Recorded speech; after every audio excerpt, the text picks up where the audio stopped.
ES Audio. From the Evening Standard in London, I'm Mark Blunden and this is The Leader. It was one of those very London days for all the wrong reasons. While the rest of the nation recently escaped a rail strike, Londoners again are enduring 24 hours of tube lines either closed or parts suspended. The shutters were up at stations across the capital, with pickets of varying sizes outside, with commuters once more breathing in and squeezing aboard buses or WFHing if they could. The stoppage is the latest in a series of strikes by members of the Rail, Maritime and Transport Union in a pensions and station job cuts row with Transport for London. London Underground staff are on strike today in defence of their pensions, their jobs and their contracts, their conditions of employment. We did offer to suspend this strike early this week in talks. London Underground declined that, amazingly, because they couldn't give us a guarantee that they wouldn't impose 600 frontline job cuts. That's John Leach, RMT Assistant General Secretary, speaking to Evening Standard Transport Editor Ross Lydall outside King's Cross. All this comes as nursing staff at NHS employers across the UK vote to strike over pay and working conditions. More on this later. But doesn't it all feel depressingly a bit 1970s? First, for the latest on the impact of Thursday's tube strike and what winter holds, we're joined by Ross Lydall now. Ross, what's the mood on the picket line? Things were a little bit quieter today than they have been on previous strikes. We're now into the sixth strike this year by the RMT on the tube. And compared to previous strike days, things were noticeably quieter, both on the picket line and in terms of the number of Londoners getting around. You know, I began my day by sort of cycling into King's Cross from East London, and there were fewer cyclists around, fewer people waiting for buses. Very often in the past, you see quite a level of chaos, say, on the Lee Bridge Road as people are up early trying to board a bus, often the sort of first bus into town. That was not as evident today. At King's Cross Station, it was much quieter too. Obviously, people were still coming in on the mainline trains, but there were far fewer than you expect. That sort of fabulous new piazza they have at the front of the station was quite quiet. And in terms of the picket line, there was maybe a dozen or so RMT members there. They had arranged for some media to gather there to have the chance to speak to their sort of executive team. But compared to past strikes, this was much more low-key, I would say. Was there much sympathy from passengers? Certainly, in terms of what I saw at King's Cross Station, I think it was weary resignation is probably how best describes it. There were some people coming out of the station and looking around and wondering who'd make their onward journey. Passengers were coming up to me, thinking, I guess, that I worked with TfL possibly, and asking for advice. One chap said he had to get down to Clapham Junction from King's Cross is a bit of a task. So I told him that the Thames lines were working, that would take him part of the way, but not all of the way. There were some tourists there as well who were to the closed barriers to King's Cross Station, obviously completely unaware that this was happening and wondering how they were going to get around. There were many people waiting for buses, but I have to say that the sort of chaos we've seen before at various bus stops was not in such evidence today. So yes, weary resignation, I think, would rather sum it up. And so what are the key issues? I think the first thing to say about the key issues is that the dispute is not about pay. This is not an old-fashioned pay dispute when essentially the members are seeking more money.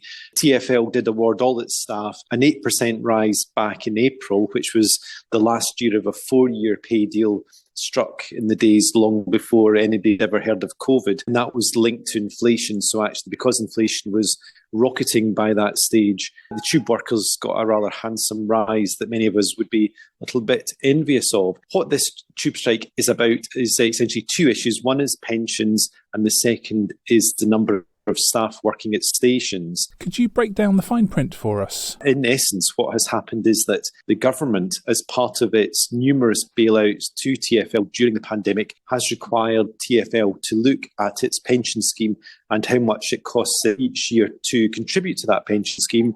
And the government has also asked TfL to try and make £100 million a year worth of savings in its contributions to the pension scheme. The second issue is about the number of staff working at tube stations. TfL wants to reduce that number by between 500 and 600 posts.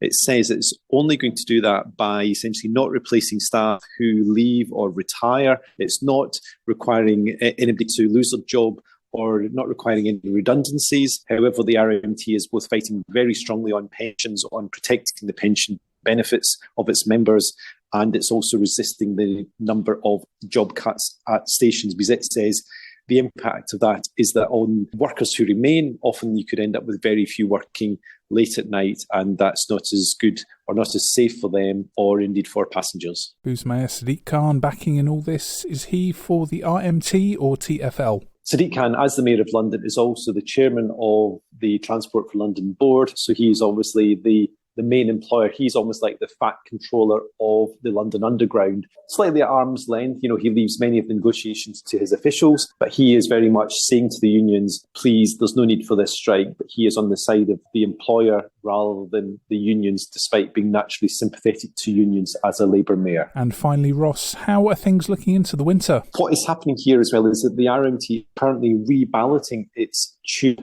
staff members out for 6 more months tube strikes.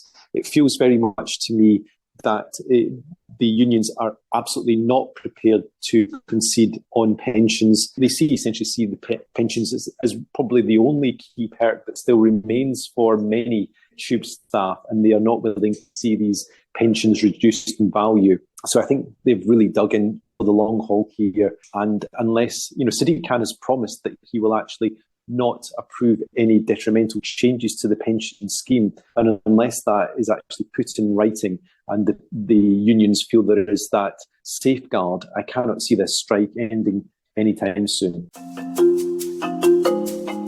Let's go to the ads. Coming up, latest on nurses' winter strike ballot. How will this hit London hospital waiting lists? Why not hit rate and follow in the meantime?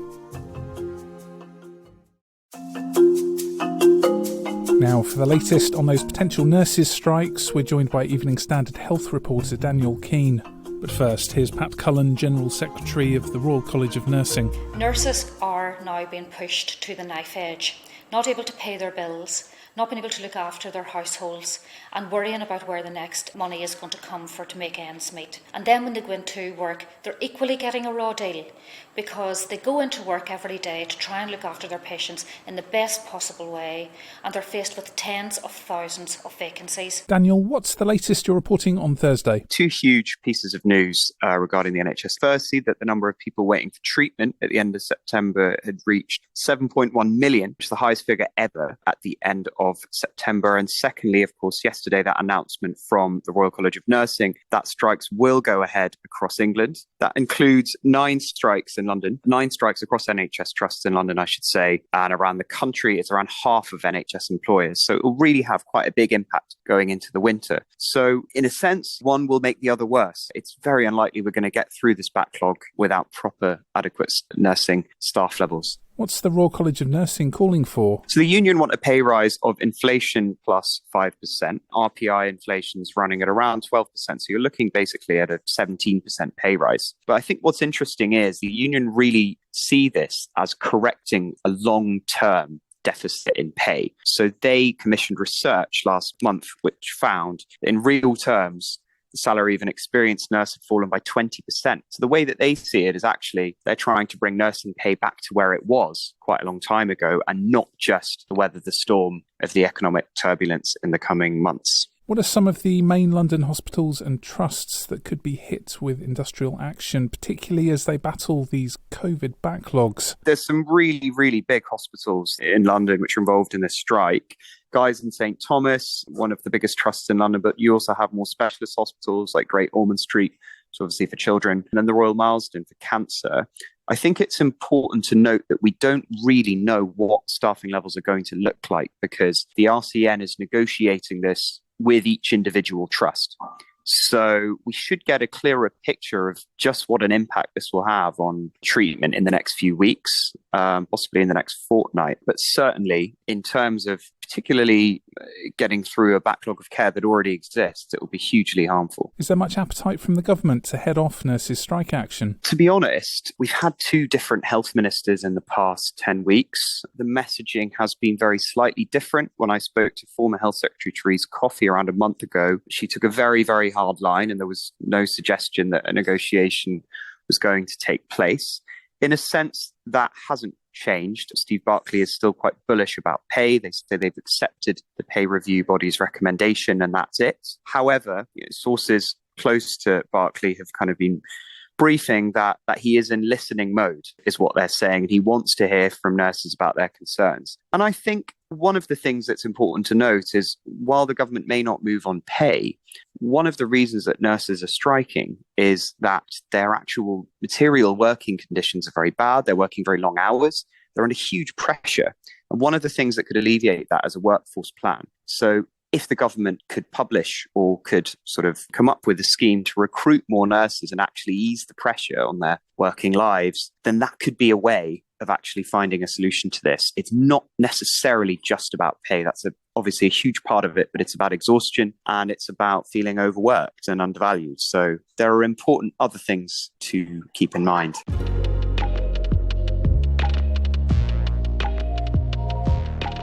There's more on these stories in the Evening Standard newspaper and online at standard.co.uk.